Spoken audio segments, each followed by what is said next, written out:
Hello guys, this is Renu. आज हम discuss करेंगे वोल्टर मॉडल के बारे में। जो कंपनी की वैल्यू है वो लिंक करती है शेयर होल्डर्स की वेल्थ से। Maximisation of company value is closely link to the maximisation of share wealth. तो बहुत सारे जो एक्सपर्ट्स हैं उनके डिफरेंट डिफरेंट ओपिनियंस हैं। कोई कहता है कि नहीं, इफेक्ट पड़ता है डिविडेंड डिसीजन का कंपनी के वैल्यू पे, कोई कहता है नहीं पड़ता है। तो दो स्कूल ऑफ थॉट है, one school of thought and the second school of thought. One school of thought बोलता है कि डिविडेंड डिसीजन क्या है, रेलेवेंट है, और सेकंड स्कूल ऑफ थॉट बोलता है कि डिविडेंड डिसीजन रेलेवेंट नहीं है। फर्स्ट स्कूल ऑफ थॉट बोलता है कि रेलेवेंट है तो उसका इफेक्ट शेयर होल्डर की वेल्थ पे पड़ता है। सेकंड स्कूल ऑफ थॉट बोलता है कि उसका शेयर होल्डर की वेल्थ पे कोई भी इफेक्ट नहीं पड़ता, वो रिमेन्स अनअफेक्टेड रहता है। तो it means share holder wealth पे अगर इफेक्ट पड़ता है तो वैल्यू ऑफ फर्म पे भी क्या होगा, इफेक्ट होगा। अगर नहीं पड़ता तो वैल्यू ऑफ द फर्म भी क्या रहेगी, अनअफेक्टेड रहेगी। तो जो फर्स्ट स्कूल ऑफ थॉट है वो दिया था प्रोफेसर वोल्टर ने और प्रोफेसर गॉर्डन ने। ओके, इसको हम क्या बोलते हैं, थ्योरी ऑफ रेलेवेंस भी बोलते हैं। और जो सेकंड आपका जो स्कूल ऑफ थॉट है वो मोदी गिलानी मिलर और ट्रेडिशनल रेजिडुअल अप्रोचेस हैं। ओके, ये क्या है, थियोरी ऑफ इररेलेवेंस है।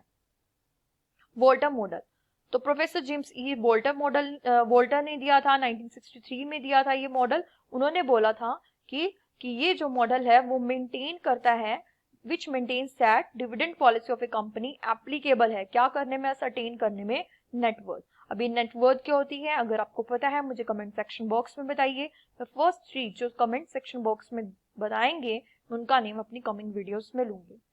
तो वोल्टर क्या बोलता है कि जो इन्वेस्टमेंट पॉलिसी है फर्म की और जो डिविडेंड पॉलिसी है वो बहुत क्या है, इंटरलिंक्ड है। अगर इन्वेस्टमेंट पॉलिसी क्या होगी, आपकी अच्छी होगी, आपको अपॉर्चुनिटीज अच्छी मिल रही हैं, तो आप क्या करोगे, डिविडेंड पॉलिसी आपके डिसीजन लोगे, मीन्स आप डिविडेंड पे नहीं करोगे। ये हम आगे पढ़ेंगे। मीन्स क्या है, दोनों इंटरलिंक्ड है। ओके, कंपनी के पर्सपेक्टिव से जो कॉस्ट ऑफ डिविडेंड है उसको अपॉर्चुनिटी कॉस्ट भी बोला गया है, जो शेयर होल्डर्स को पे किया जा रहा है, और कॉस्ट ऑफ कैपिटल भी बोला जा रहा है। तो दो मेन प्रोपोजिशंस आती हैं, रिलेशनशिप है किनके बीच में, टू फैक्टर्स के बीच में। First is return on firm's investment, जिसे internal return of rate of return भी बोलते हैं और आर से डिनोट करते हैं, स्मॉल आर से। Second one is cost of capital और the required rate of return, that is cost of equity. Internal financing और all equity financing. First assumption of Walter model, तो अजम्पशंस क्या है Walter model की, internal financing all and all equity financing की जो सारी financing है वो इंटरनल है। अब बाहर से डेट नहीं ले रहे हैं, यहाँ पे इक्विटी कैपिटल नहीं आएगा, डेट नहीं ले रहे हैं आप बाहर से। Okay, second one is constant return and cost of capital. इन्होंने एग्जम्प्ट किया है कि रिटर्न भी और जो कॉस्ट ऑफ कैपिटल है वो कांस्टेंट रहेगी। ओके, और थर्ड वन इज 100% पे आउट रेशो और रिटेंशन रेशो। पे आउट रेशो क्या है कि आप डिविडेंड क्या कर रहे हो, सारा पे कर रहे हो, या आप सारा डिविडेंड पे ना करके आप सारा रिटर्न है जो वो एज अ रख रहे हो, प्लविंग बैक कर रहे हो बिजनेस के अंदर ही, फर्म के अंदर ही, तो वो क्या है, रिटेंशन रेशो है। तो दो ऑप्शन होंगे, या तो आप 100% करोगे रिटेंशन या फिर 100% पे आउट करोगे। Fourth assumption is constant earning per share और डिविडेंड पर शेयर, दोनों क्या है, कांस्टेंट है। फिफ्थ अजम्पशन इज जो कंपनी की जो लाइफ है वो क्या है, इनफाइनाइट है। ऐसा नहीं है कि कंपनी क्या है कुछ टाइम पीरियड में अभी बंद हो जाएगी। आप क्या अज्यूम करके चल रहे हो कि कंपनी क्या है, इनफाइनाइट पीरियड तक रहने वाली है। और sixth assumption is no flotation cost, कोई भी फ्लोटेशन कॉस्ट नहीं है, कोई भी ट्रांजेक्शन कॉस्ट नहीं है, कोई भी कॉर्पोरेट डिविडेंड टैक्सेस नहीं है। अगर आप इशू कर रहे हो इक्विटी को, कोई भी फ्लोटेशन कॉस्ट नहीं है, सेलिंग कर रहे हो, ट्रांजेक्शन कॉस्ट नहीं है। Seventh important assumption is capital market is perfect, सभी को क्या है, परफेक्ट नॉलेज है कि मार्केट के बारे में। बेस्ड ऑन रिटर्न, डिसीजन है जो आपका डिविडेंड डिसीजन है वो मैंने दो पार्ट्स में डिवाइड किया है, first and second. Based on the return, अगर रिटर्न ज्यादा होती है कॉस्ट ऑफ कैपिटल से तो कंपनी को क्या करना चाहिए, वोल्टर मॉडल बोलता है कि उसे डिस्ट्रीब्यूट नहीं करना चाहिए, उसे रिटेन करना चाहिए। क्योंकि रीजन ये है कि जो मनी है वो ज्यादा ऑन कर रही है profit in the hands of the firm rather than distributing it to the share holders.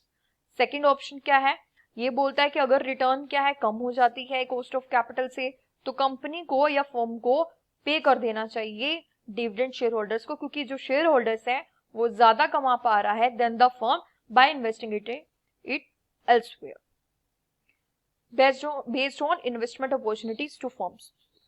Okay तो यहाँ पे जो वोल्टर है उसने क्या किया है, फर्म्स को 3 पार्ट्स में डिवाइड किया है, growth firms, normal firms, declining firms.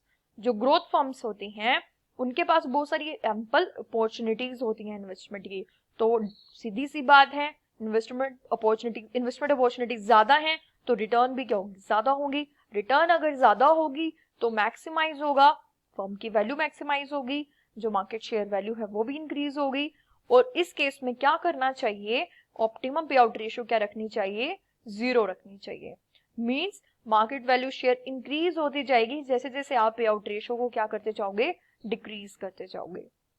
So this is important. Optimum पे आउट रेशियो क्या होती है, रखनी चाहिए 0 रखनी चाहिए अगर आपको मैक्सिमम करना है आपका मार्केट वैल्यू पर शेयर या कंपनी की वैल्यू। ये कौन से केस में है, ग्रोथ फर्म्स के केस में है। नॉर्मल फर्म्स के केस में क्या होता है कि जो नॉर्मल फर्म्स हैं वो एग्जॉस्ट कर चुकी होती हैं अपनी सारी की सारी इन्वेस्टमेंट अपॉर्चुनिटी, तो यहाँ पे कोई भी क्या है, यूनिक ऑप्टिमम पे आउट रेशियो नहीं है। तो एक डिविडेंड पॉलिसी बिल्कुल ऐसी गुड है जैसे दूसरी है, तो कोई भी उसका इफेक्ट नहीं पड़ेगा मार्केट वैल्यू पर शेयर पे बाय आपकी जो भी पे आउट रेशियो रहती है। Third is declining firms. Declining firms क्या है, जो ऑब्वियसली डिक्लाइन हो रही हैं, जिनके पास प्रॉफिटेबल अपॉर्चुनिटीज नहीं है, तो रिटर्न क्या है, कम है कॉस्ट ऑफ कैपिटल से, तो उनको क्या करना चाहिए, इनकी जो ऑप्टिमम पे आउट रेशियो है वो वोल्टर कहता है कि डिक्लाइनिंग फर्म की 100% अगर हो तो अच्छा है। इससे क्या होगा, जो कंपनी की क्या है वैल्यू भी मैक्सिमाइज होगी, शेयर होल्डर वेल्थ भी क्या होगी, मैक्सिमाइज होगी। तो मार्केट वैल्यू पर शेयर है इंक्रीज होती जाएगी जैसे जैसे पे आउट रेशियो क्या होती जाएगी, इंक्रीज होती जाएगी। अब रिलेशनशिप डिविडेंड डिसीजन के बीच में और वैल्यू ऑफ द फर्म के बीच में हमने 3 केसेस पढ़े अभी। तो अगर रिटर्न क्या है, ज्यादा होती है कॉस्ट ऑफ कैपिटल से और आपकी फर्म क्या कर रही है, इंक्रीज कर रही है डिविडेंड पे आउट रेशियो, तो क्या होगी, value of the firm decrease होगी।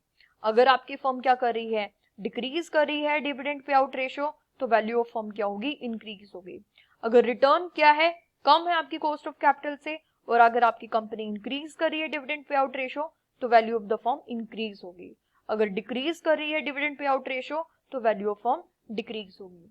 और अगर आपकी ये दोनों इक्वल हो जाती हैं तो कोई भी इफेक्ट नहीं पड़ता है, no change in the value of firm whether you are increasing dividend pay out ratio और decreasing dividend pay out ratio.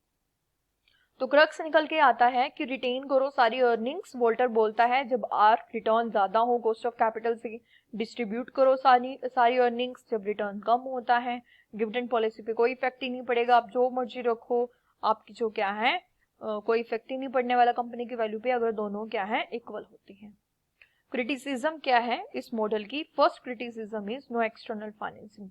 आप कोई भी डेट नहीं ले रहे हो, बट आजकल क्या है कि डेट यूज हो रहा है, आप क्या कर रहे हो, कांस्टेंट अपॉर्चुनिटी कॉस्ट मान रहे हो, कॉस्ट ऑफ कैपिटल मान रहे हो, बोथ आर सेम। देखो कॉस्ट ऑफ कैपिटल वेरिएबल होती है बिकॉज रिस्क अगर आपका देखो इंक्रीज हो रहा है तो सीधी सी बात है कि जो क्या है डिविडेंड परसेंटेज ज्यादा क्या होगी, डिमांड होगी, कॉस्ट ऑफ कैपिटल चेंज होगा। अगर रिस्क कम है तो कम होगा, तो वेरिएबल होता है ये। Okay, then third assumption was wrong according to the experts कि आपने क्या माना है, कांस्टेंट रिटर्न माना, कि ऐसा नहीं होता कि रिटर्न कांस्टेंट रहती है। अगर आपकी इन्वेस्टमेंट अपॉर्चुनिटीज आपके पास ज्यादा है तो ऑब्वियसली जो रिटर्न है वो भी क्या होगा, चेंज होता है according to the investment opportunities. अच्छी है तो इंक्रीज होगा, कम है तो डिक्रीज होगा। तो अभी क्या है, हम कुछ क्वेश्चंस करने वाले हैं, इससे आपको पता चल जाएगा आपको कितना समझ में आया है और आपको प्रैक्टिस भी हो जाएगी कि आपने कितना अच्छे से समझा है। अगर आपको कोई भी डाउट है मुझे कमेंट सेक्शन बॉक्स में बताइए, अगर आपको कोई सजेशन देना है वो भी कमेंट सेक्शन बॉक्स में दीजिए, और जो सभी के आंसर्स जिनके करेक्ट होंगे इन क्वेश्चंस के, उनके मैं कमिंग वीडियोस में क्या दूंगी, नेम मेंशन करूंगी फर्स्ट 3 कमेंटर्स के। और अगर आपको वीडियो पसंद आई है आप अपने फ्रेंड्स के साथ शेयर कीजिए। So the first question is investments are financed through retained earnings only. कौन सी अप्रोच में होता है? As per Volter model, if the internal rate of return is more than the cost of capital, then company should pay more dividend, less dividend, no dividend, none of the above.